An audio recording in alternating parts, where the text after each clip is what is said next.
कक्षा 10 के सभी विद्यार्थियों को मेरा प्यार भरे नमस्ते। कल हमने तुलसीदास के बारे में पढ़ा था और तुलसीदास का परिचय और एक पद की व्याख्या हमने पढ़ी थी। मतलब कि राम जो हैं वो शिव का धनुष तोड़ देते हैं सीता स्वयंवर में और परशुराम क्रोधित होते हुए आते हैं। राम बड़े विनम्र स्वभाव में उनसे कहते हैं कि मैं आपका दास ही हूँ, लेकिन परशुराम फिर भी उस पर क्रोधित होते हैं। तो लक्ष्मण जो है वो कहते हैं कि आप तो बड़े ज्ञानी पुरुष हैं, फिर भी आप इस तरह से गुस्सा कर रहे हैं। तो परशुराम लक्ष्मण पर भी क्रोधित हो जाते हैं। तो अब आगे की व्याख्या पढ़ते हुए हम पद 2 की ओर चलते हैं। पद 2 में कहा, लखन कहा हंसी हमसे जाना, सुनहु देव सब धनुष समाना। अब लक्ष्मण क्या कहते हैं, हंसकर कहते हैं कि हमने तो सभी धनुषों को एक समान समझा था। सुनहु देव सब धनुष समाना, मतलब हमने तो सारे धनुष एक समान समझे थे। कौन सा, काशति लाभ जुन धनु तोरे, क्या लाभ है क्या हानि है ये तो हमने धनुष के तोड़ते हुए सोचा ही नहीं। देखा राम नयन के भोरे, और राम ने तो केवल इसे एक नज़र से देखा ही था। छुअत टूट रघुपति न दोषु, रघुपति राम को कहा गया है। छुअत मतलब कि उन्होंने शिव के धनुष को छुआ, इतने में वो टूट गया, इसमें राम का कोई दोष नहीं है। मुनि बिनु काज करई कत रोसु, आप मुनि जो है परशुराम के लिए कहा गया है मुनि कि आप तो बिना काम के ही गुस्सा कर रहे हैं। रोसु मतलब गुस्सा कर रहे हैं। बोले चिते परसु की ओरा, अब जो परशुराम के हाथ में जो हथियार रहा करता था उसका नाम था फरसा। फरसा को यहाँ पर अवधी भाषा में परसु बोला गया है कि परशुराम का जो फरसा था वो अपने फरसे की ओर देखकर बोलते हैं, रे सठ अरे दुष्ट, सुनहु स्वभाव न मोरा, तूने मेरे स्वभाव के बारे में सुना नहीं है शायद। बालक बोधि बधो नहीं तोई, मैं तुझे बालक समझकर तेरा वध नहीं कर रहा हूँ। केवल मुनि जग जान नहीं मोई, और तू मुझे केवल एक साधारण मुनि समझ रहा है। बाल ब्रह्मचारी अति कोई, अब परशुराम स्वयं की प्रशंसा करते हुए ही कहते हैं कि मैं बाल ब्रह्मचारी हूँ, अर्थात बचपन से ही ब्रह्मचार्य का पालन करने वाला हूँ। अति कोई अर्थात बहुत गुस्से वाले स्वभाव का हूँ। विश्व विदित क्षत्रिय कुल द्रोही, सारा विश्व जानता है कि मैं क्षत्रिय कुल का शत्रु हूँ। भुजबल भूमि भूप बिनु कहनी, मैंने अपनी भुजाओं के बल पे बहुत बार इस धरती को राजाओं से विहीन किया है, राजाओं को यहाँ से हटाया है।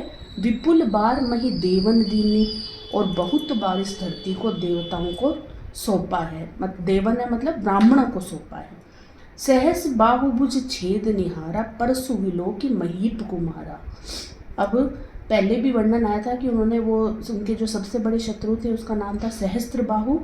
तो वो कहते हैं कि सहस्त्र बाहु की भुजाओं को काटने वाला मेरा जो ये फरसा है, हे महीप कुमार, हे राजा के पुत्र, तू इसको देख ले।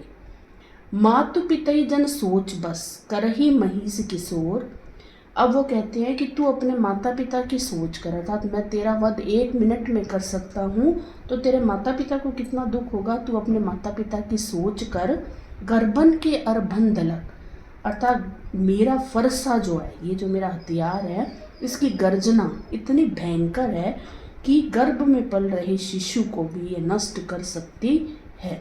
ये हमारा दूसरा पद था जिसमें कि परशुराम स्वयं की बड़ाई कर रहे हैं और लक्ष्मण को बड़े ऐसे वचन कह रहे हैं कि तू जो है बड़ा दुष्ट है, तेरे माता पिता की सोच कर। तो यहाँ पर क्या प्रश्न बन सकते हैं कि परशुराम के क्रोध करने पर लक्ष्मण ने धनुष टूट जाने के क्या तर्क दिए। तो लक्ष्मण ने तो यही कहा कि राम ने तो केवल इसे देखा ही था और उनके छूते ये टूट गया, इसमें उनका कोई दोष नहीं है। परशुराम ने लक्ष्मण को क्या चेतावनी दी थी, उन्होंने ये चेतावनी दी कि तू अपने माता पिता की सोच कर कि मैं तेरा वध जो है 1 मिनट में कर सकता हूँ, क्योंकि मेरा फरसा जो है बड़ा भयंकर है।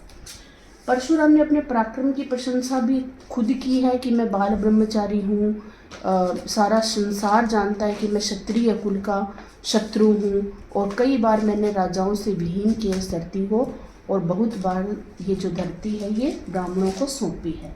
तो इस तरह से इसके प्रश्न बन सकते हैं। आप यदि व्याख्या को समझ जाएंगे तो प्रश्न आराम से कर पाएंगे। नेक्स्ट तीसरा दोहा है, विहसी लखन बोले मृदुमानी, अहो मुनुसी महाभट मानी। लक्ष्मण तो है, स्वभाव तो उनका कुटिल ही है थोड़ा सा, और वो हंसते हुए बोलते हैं, मीठी वाणी में बोलते हैं, अहो मुनुसी महाबड़मानी, कि मैंने तो आपको बहुत बड़ा मुनि समझा था, महान योद्धा समझा था। पुनि पुनि मोह दिखाऊ कुठारू। अब जो परशुराम का फरसा है उसको वो क्या कहते हैं, कुल्हाड़ा बताते हैं, और कहते हैं कि पुनि पुनि, पुनि पुनि शब्द 2 बार आया है तो यहाँ पुनरुक्ति अलंकार हो गया कि पुनि पुनि मोह दिखाऊ कुठारू, बार बार आप मुझे ये कुल्हाड़ा दिखा रहे हैं। चहट उड़ावन फूकी पहाड़ो, और ये भी एक मुहावरा है कि फूंक से पहाड़ उड़ाना, और जो कि असंभव कार्य है कि बार बार आप मुझे ये कुल्हाड़ा दिखा रहे हैं और ऐसा सोच रहे हैं जैसे कि मैं फूंक से पहाड़ उड़ा दूँ। अर्थात लक्ष्मण भी अपने आप को और रामचंद्र जी को पहाड़ के समान वीर योद्धा बताते हैं, और जो परशुराम की कथन है उनको फूंक बताते हैं, जैसे कि वो फूंकार कर रहे हैं जबकि उनमें है कुछ भी नहीं। यहाँ कुम्हड़ बत्तियाँ को नाही।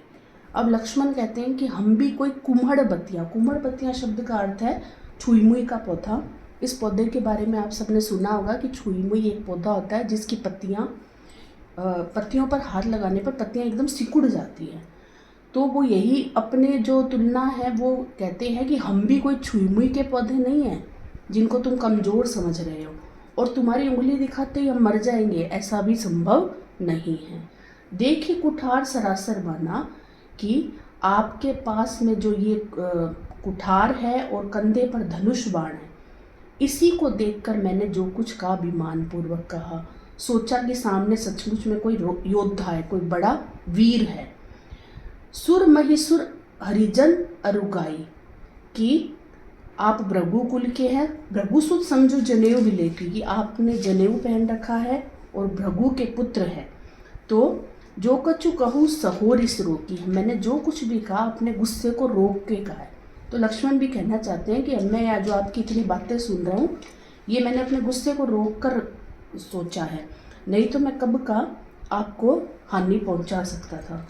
सुर महिसुर हरिजन अरुगाई, कि देवताओं पर, महिसुर पर, कि भक्तजन पर, गाय पर, हरिजन मतलब कि भक्तजन, गाय अरुगाई और गाय पर हमारे कुल में शौर्य प्रदर्शित नहीं किया जाता, अर्थात हम इन पर हाथ नहीं उठाते। बधे पाप अपकीर्ति हारे, यदि हम आपका वध करते हैं और आप ब्राह्मण जाति के हैं तो हमारी अपकीर्ति होगी, और आपसे हार जाते हैं तो हमारा अगर हम आपका वध करते हैं तो हमें पाप लगेगा, और हम आपसे हार जाते हैं तो हमारी अपयश फैलेगा। मारता हूँ पाप पर ही तुम्हारी, इसलिए मैं आपके पाँव पड़ता हूँ कि आप चुप हो जाएं, और हे परशुराम जी, जो विलोकी अनुचित कहूँ समोह महामुनि धीर, सुनी सरोष भृगुवंश बने बोले गिरा गंभीर।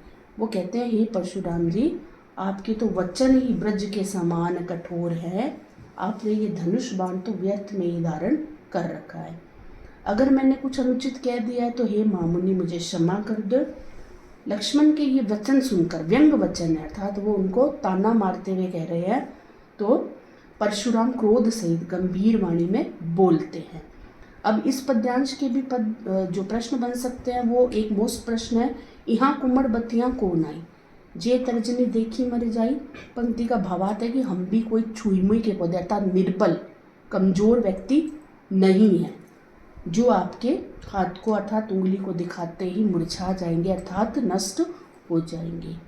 लक्ष्मण के अनुसार ब्राह्मण से युद्ध करना उचित क्यों नहीं है, उनके अनुसार ब्राह्मण जो हमारे पूजनीय हैं इसलिए उनसे युद्ध करना से अर्थात उनका वध करने से पाप लगता है, इसलिए वो अपने परिवार की परंपरा नहीं मानते कि ब्राह्मण गाय जो भी है उन पर, जो हमारे पूजनीय हैं उन पर कोई हाथ उठाया जाए।